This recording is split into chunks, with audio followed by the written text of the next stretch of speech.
السلام علیکم ورحمۃ اللہ وبرکاتہ۔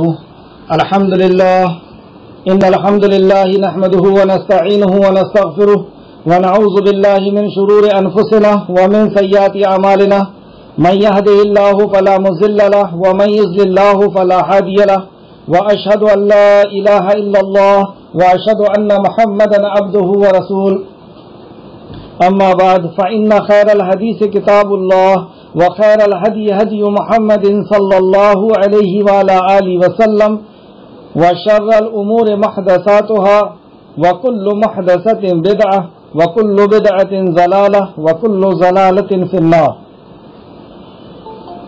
رب اشرح لي صدري ويسر لي أمري واحلل عقدة من لساني يفقهوا قولي رب زدني علما رب زدني علما رب زدني علما۔ تمام تر تعریف حمد ثنا اللہ رب العزت کے لیے لائق اور زیبا ہے، جو ساری کائنات کا ایک و تنہا خالق مالک مربی اور منتظم ہے۔ درود و سلام ہو انبیاء اکرام پر، خصوصاً نبی مکرم رحمت للعالمین امام الانبیاء محمد صلی اللہ علیہ وسلم پر۔ اس مختصر سے درود و سلام کے بعد معزز سامعین اکرام، کل کی کلاس میں ہم نے دیکھا کہ موسیٰ علیہ السلام نے فرعون کو دعوت توحید پیش کی، توحید ربوبیت اور رسالت کی دعوت، آخرت کے بارے میں بتایا اور دعوت قبول نہ کرنے کا انجام بتایا۔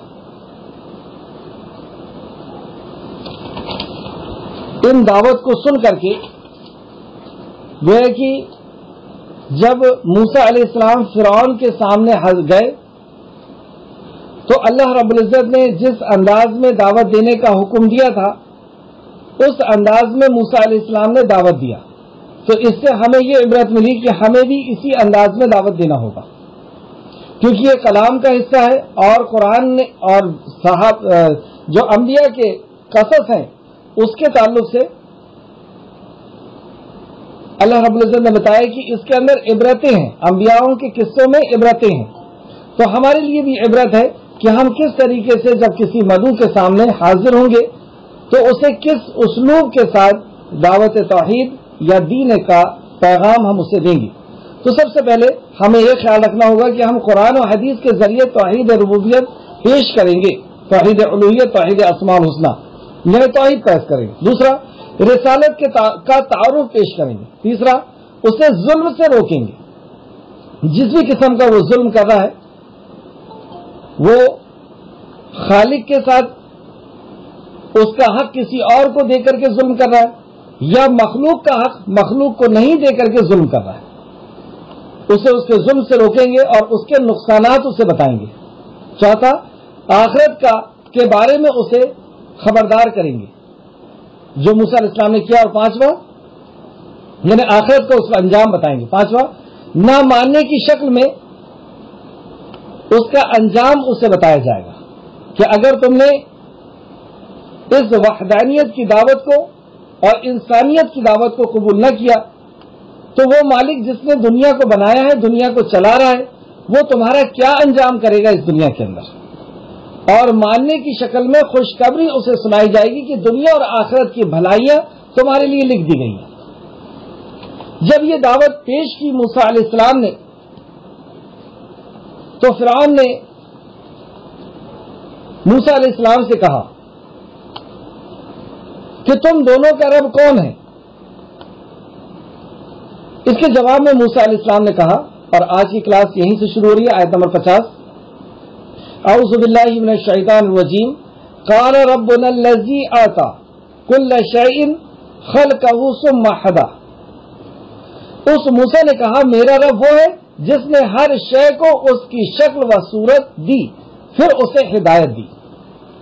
یہاں پہ ہم تین چیز کو ساتھ میں لے کر کے چلیں گے۔ مکہ کے اندر یہ دعوت توحید نبی کریم صلی اللہ علیہ وسلم پیش کر رہے ہیں، ان کو زندگی جینے کا، جو جانور سے بھی بدترین قوم تھی ان کو زندگی جینے کا سلیقہ سکھا رہے ہیں اور اللہ رب العزت کا تعارف پیش کر رہے ہیں۔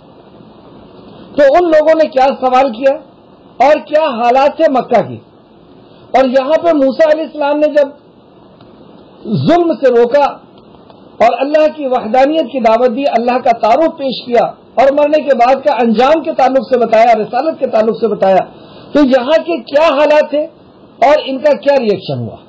تو مکہ کے اندر جب نبی کریم صلی اللہ علیہ وسلم نے دعوت کو پیش کی تو یہ لوگ بہت حیران ہو گئے کہ یہ 360 سے برائی مول لے رہے ہیں ایک کے لیے، آخر یہ ایک ہے کون؟ یہ اللہ کون ہے؟ انہوں نے سب کچھ اپنا داؤ پہ لگا دیا۔ پہلے یہ دولت مند تھے، دولت اسی سب کام میں ختم ہو گئی۔ پہلے یہ عزت والے تھے، ان کی عزت ختم ہو گئی۔ لوگ بچوں کے لیے کرتے ہیں، ان کے بچوں کو در کا جو ہے بنا دیا گیا، یعنی 2 بیٹیوں کی طلاق ہو گئی، ایک بیٹی کا حمل ساخت ہو گیا۔ لوگ دوستوں کے لیے کرتے ہیں، ان کے دوستوں کو گھسیٹا جاتا ہے، مارا جاتا ہے، نکالا جاتا ہے۔ یعنی نہ دولت کی، نہ شہرت کی، نہ عزت کی، نہ کسی اور چیز کی کوئی پرواہ نہیں۔ آخر یہ 360 سے برائی بھی مول لے رہے ہیں ایک کے لیے۔ آخر ہے کون جس کی طرف یہ دعوت دی جا رہی ہے؟ تو مشرکین مکہ نے نبی کریم صلی اللہ علیہ وسلم سے سوال کیا اور یہ کہا بھی کہ آپ یہ مت کہو لا الہ کی کوئی عبادت کے لائق نہیں، بس اسی بات سے ہمیں چڑھ ہے، آپ اپنا ایک اور بڑھا لو، یعنی اللہ رب العزت کا بھی نعوذ باللہ استغفر اللہ، یہ تعارف نہ ہونے کی وجہ سے، اللہ کی پہچان نہ ہونے کی وجہ سے یہ فساد ہوتا ہے۔ کہا کہ ایک اور تم بڑھا لو، 360 سے 361 ہو جائے گا، لیکن یہ بات غلط ہے کہ تم یہ 360 کو الگ کر دو اور صرف ایک ساری دنیا کا خالق مالک ہوگا اور اسی سے مانگا جائے گا اور اس سے وہی حاجت روا اور مشکل کشا ہوگا۔ تو موسیٰ اللہ رب العزت نے جبرائیل علیہ السلام کو اس کا جواب لے کر کے پہنچایا۔ اللہ کا تعارف، اعوذ باللہ من الشیطان الرجیم، بسم اللہ الرحمن الرحیم، قل هو اللہ احد اللہ الصمد لم یلد ولم یولد ولم یکن له کفوا احد۔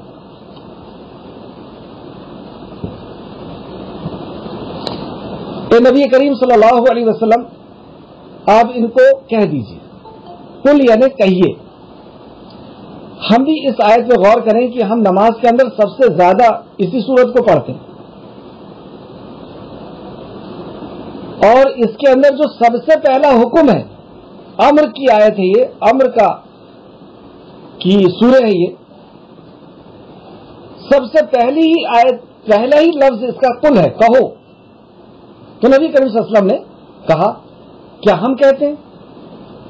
گویا کہ یہ آیت اور یہ سورہ جو ہم نماز میں سب سے زیادہ پڑھتے ہیں، یہی ہمارے لیے کل حشر کے میدان میں حجت ہو جائے گی کہ تم سب سے زیادہ اس کو پڑھتے تھے، سب سے زیادہ اس کا عہد و پیمان کرتے تھے اپنے خالق کے سامنے، اور اسی کا حکم تم نے پورا نہیں کیا۔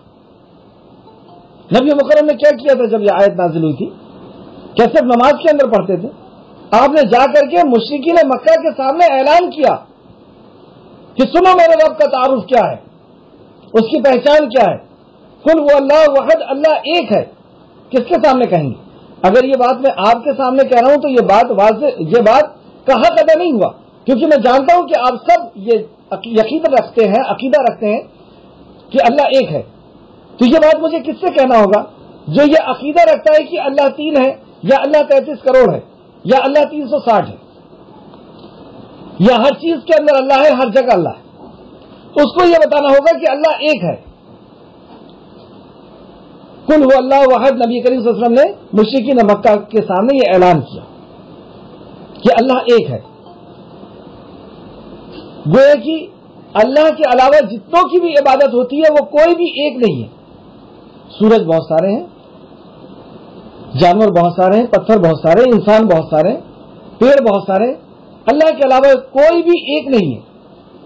یہ پہچان پہلی، قل هو اللہ واحد، اللہ الصمد، وہ بے نیاز ہے، اس کو کسی چیز کی ضرورت نہیں، اس کی کوئی کمزوری نہیں، اور اللہ کے علاوہ جس کی بھی عبادت ہوتی ہے ان کو سب کو کمزوری ہے، انہیں نیند بھی چاہیے، انہیں زمین کھڑے ہونے کے لیے چاہیے، انہیں پانی چاہیے، انہیں ہوا چاہیے، انہیں کھانا چاہیے، اور واحد اللہ رب العزت کی ذات ہے جسے کسی چیز کی ضرورت ہے۔ کیسے ثابت کریں گے کہ اس کو کسی چیز کی ضرورت نہیں؟ تو آپ دیکھیں کہ بنی ہوئی چیز پہلے ہوتی ہے یا بنانے والا پہلے ہوتا ہے؟ تو بنانے والا پہلے ہوتا ہے، اور بنانے والا پہلے ہے مطلب وہ بنی ہوئی چیز کے بغیر تھا، بنی ہوئی چیز کے بغیر تھا۔ تو اللہ رب العزت پہلے سے ہے، ہوا بعد میں بنی، اللہ نے ہوا کو بنایا، گویا کہ اللہ بغیر ہوا کے تھا، یعنی ہوا کے بغیر اللہ رب العزت کی ذات، اللہ کے لیے کمزوری نہیں ہے ہوا۔ کھانا اللہ نے بنایا، یعنی اللہ کھانے کے پہلے سے تھا، اسی نے کھانے کو وجود میں لایا۔ پانی کو اللہ نے وجود میں لایا، عرش کو اللہ نے وجود میں لایا، کرسی کو اللہ نے وجود میں لایا۔ تو اللہ رب العزت ان ساری چیزوں کے بغیر تھا۔ تو اللہ رب العزت اور اللہ کے علاوہ کوئی چیز ایسی نہیں جس کو کسی چیز کی ضرورت نہ ہو۔ لم یلد ولم یولد، نہ وہ کسی سے جنا گیا ہے نہ اس نے کسی کو جنا ہے۔ جیسے پتھر سے کوئی پتھر نکلے گا تو وہ بھی پتھر کہلائے گا۔ تو اللہ رب العزت کا نہ کوئی باپ ہے نہ اس کا کوئی بیٹا ہے، اور نہ ہی وہ کسی چیز سے نکلا ہے نہ اس سے کوئی چیز نکلی ہے۔ وہ احد ہے، وہ ایک ہے۔ اور یہ قل هو اللہ احد، یہ ایسی صفت ہے جو ساری صفتوں کے اوپر محیط ہوتی ہے۔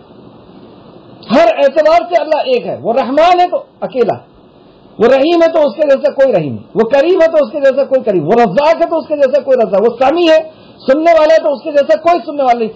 یہ ہے قل هو اللہ احد، وہ ایک ہے، ہر اعتبار سے ایک ہے۔ اللہ الصمد لم یلد ولم یولد ولم یکن لہ کفوا احد، اس کا کوئی ہمسر شریک حصے دار نہیں ہے اتنی بڑی کائنات چلانے کے لیے، اس کے جیسا کوئی نہیں، اور اس کی جو صفات ہے اس صفات کے جیسی کوئی صفت کسی کی نہیں، لیس کمثلہ، اس کے مثل کوئی نہیں۔ جب یہ چار اصول کے اندر آپ کسی کو بھی رکھ کر کے دیکھیں گے تو کوئی مخلوق یہ چار اصول کا ایک اصول میں بھی نہیں بیٹھتی۔ یہ تعارف نبی کریم صلی اللہ علیہ وسلم نے پیش کیا۔ یہ ہے ہمارے رب کی پہچان۔ یہاں پر موسیٰ علیہ السلام نے کچھ دوسری طریقے سے اللہ رب العزت کا تعارف، اللہ کی وحدانیت کا تعارف پیش کیا۔ وہاں پہ نبی کریم صلی اللہ علیہ وسلم جس کے سامنے دعوت دے رہے تھے، یعنی اللہ رب العزت کی معرفت پیش کر رہے تھے، وہ مکہ کے لوگ تھے، اور مکہ کے لوگ کیسے تھے وہ ہم سب جانتے ہیں۔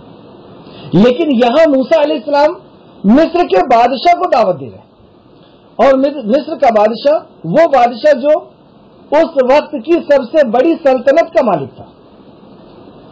تو ظاہر سی بات ہے کہ وہ ٹیلنٹڈ بھی ہوگا، عقل والا بھی ہوگا، اور تکبر اور غرور اس طرح اور اس قدر کہ وہ اپنے آپ کو رب ہونے کا دعویٰ کرتا تھا۔